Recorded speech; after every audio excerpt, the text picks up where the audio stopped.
Cerita kali ini gue dapet dari mbak gue di rumah. Dia tuh orang Sulawesi. Nah ini tuh cerita dari temennya dia. Jadi temennya itu tuh baru nikah, tinggalnya di Sulawesi. Dan kejadian ini tuh sekitar tahun 2016. Namanya kita sebut aja Lia sama suaminya Ardi. Ini yang temen mbak lo? Iya, Oke. temen mbak gue tuh Lia. Iya. Nah Lia sama Ardi itu tuh baru nikah 5 bulan. Selama pernikahan mereka, karena mereka juga seumuran, jadi mereka tuh masih nikmatin banget lah masa-masa honeymoon berdua. Jadi mereka tuh masih belum kepikiran lah untuk punya anak.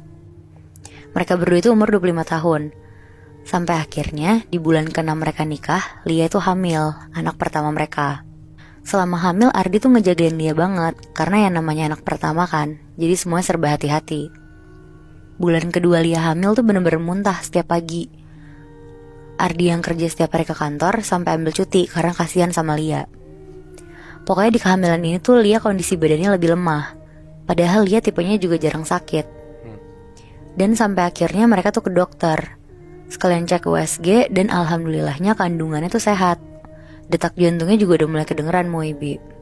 Di situ Lia sama Ardi tuh seneng banget rasanya, sampai mereka berdua tuh netesin air mata, saking terharunya kan. Akhirnya mereka berdua pulang ke rumah. Sampai di rumah, anehnya Lia tuh nyium kayak ada wangi melati gitu Moebi. Terus Lia tuh ngomong ke Ardi, "Ini wangi melati ya?" Nah Ardi tuh gak nyium ada wangi melati. Tapi akhirnya Ardi bilang ke Lia, "Gak ada wangi apa-apa kok, udah sana mandi bersih-bersih." Terus sekitar jam 8 malam, Ardi sama Lia tuh udah siap-siap buat tidur. Tapi sebelum tidur Lia tuh punya kebiasaan minta diolesin minyak ke perutnya sama Ardi. Akhirnya diusapin lah ke perutnya Lia minyaknya, sambil mereka berdua tuh ngobrol sama calon anaknya. Nah tapi pas lagi seru-serunya ngobrol, tiba-tiba Lia tuh nyium wangi melati yang kenceng banget aromanya Moebi. Lia sampai ambil botol minyaknya terus nyium botolnya, soalnya dia ngira sumbernya tuh dari situ kan. Gak taunya pas dia nyium tuh bukan dari situ sumbernya, tapi ada dari sekeliling kamar mereka aja wanginya. Lia ngomong lagi ke Ardi kalau satu kamar mereka tuh wangi melati. Tapi ya lagi-lagi Ardi gak bisa nyium itu. Sampai akhirnya Ardi nyuruh Lia tidur aja, gak usah terlalu dipikirin selama wangi itu tuh bukan bau yang gak sedap gitu loh. Akhirnya mereka berdua tuh tidur. Pas mereka udah tidur, menjelang azan subuh, tiba-tiba Lia tuh ketindihan Moebi. Dia gak bisa gerakin satu badannya. Dia berusaha manggil-manggil Ardi tuh juga gak bisa.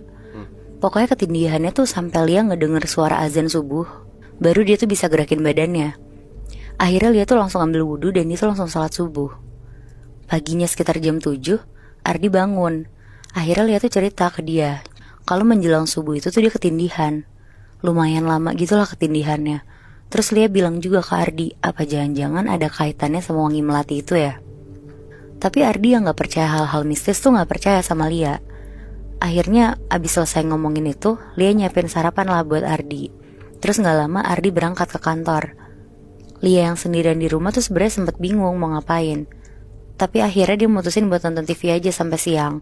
Abis itu dia lanjut tidur siang. Nah pas dia lagi asik nonton, tiba-tiba dia tuh nyium wangi melati lagi Moebi. Dibarengin sama suara ketokan pintu dari kamarnya di lantai 2. Lia kaget dong karena dia tuh di rumah sendiri dan posisinya gak ada ART juga di rumahnya. Akhirnya dia gak beraniin diri buat naik ke atas karena suara ketokannya tuh gak berhenti. Dan bener aja pas dia naik ke atas tuh sumber suara ketokannya ada dari kamar Lia sama Ardi.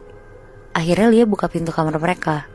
Pas Lia buka, Lia tuh ngeliat di depan jendela kamar mereka ada nenek-nenek lagi lihat ke arah luar jendela ngebelakangin Lia. Berarti nenek ini dalam kamarnya? Di dalam kamarnya Moe. Lia kaget banget dan langsung nutup pintunya kenceng. Dia langsung lari ke bawah keluar rumah sambil nelfonin si Ardi. Terus dia tuh bilang juga kalau ada nenek-nenek di kamar mereka berdua. Ngedenger istrinya panik banget, Ardi tuh langsung nyuruh Lia buat ke rumah mamanya Ardi. Karena Ardi juga baru sampai kantor kan, gak mungkin langsung pulang.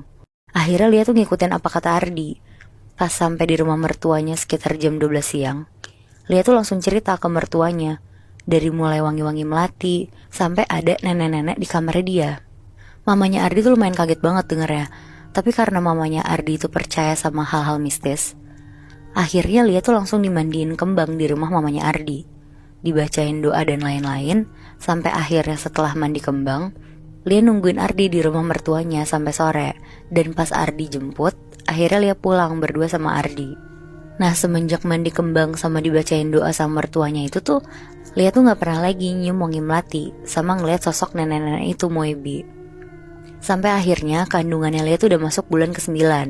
Mereka berdua ke dokter buat cek USG terakhir dan mastiin buat ke dokter lahirannya tanggal berapa kan. Pokoknya mereka tuh bersyukur banget kalau anaknya itu kondisinya sehat banget dan tinggal nunggu waktu buat bisa ketemu sama Lia dan Ardi.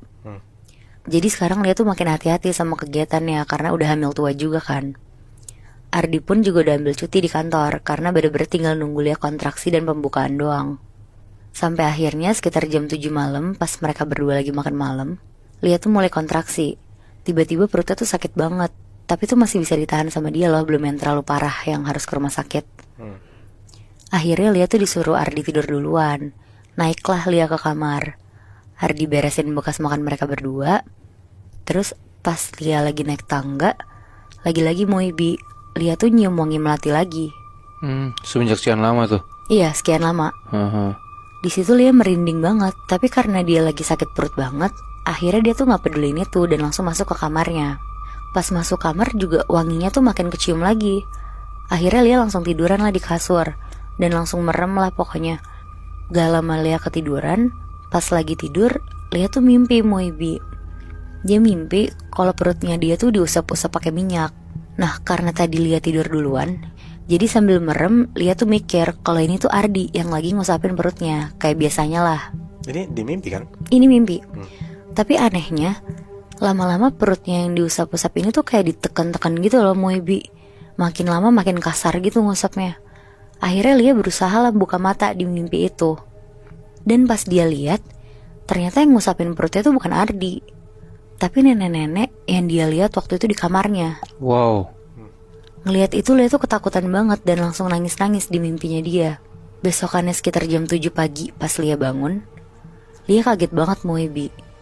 Yang tadinya dia sakit perut banget, tiba-tiba rasanya perutnya tuh ringan banget. Gak sakit sama sekali lah. Pas dia buka selimutnya, ternyata perutnya Lia tuh udah rata Moebi. Bayinya udah gak ada. Bangsat. Anjing. Tapi kalau misalkan tadi kita dengar ceritanya Nadila, Moy, si nenek-nenek ini kayak ngelus-ngelus bahkan kayak neken-neken perutnya Lia itu gak sih? Iya. Apa jangan-jangan si nenek-nenek ini ngambil janinnya Lia? Nah iya Bi, jadi kalau kata mbak gue, anaknya ini tuh emang ternyata diambil sama nenek-nenek ini. Dan Lia ini tuh jadi korban orang yang pengen banget punya anak, tapi caranya tuh kayak cerita Camuy tadi, dimana anaknya dia tuh jadi tumbal yang pengen banget punya anak. Jadi ada orang yang pengen punya anak ke dukun, terus somehow janin yang ada di perutnya Lia jadi tumbal gitu. Anjing, kasihan banget.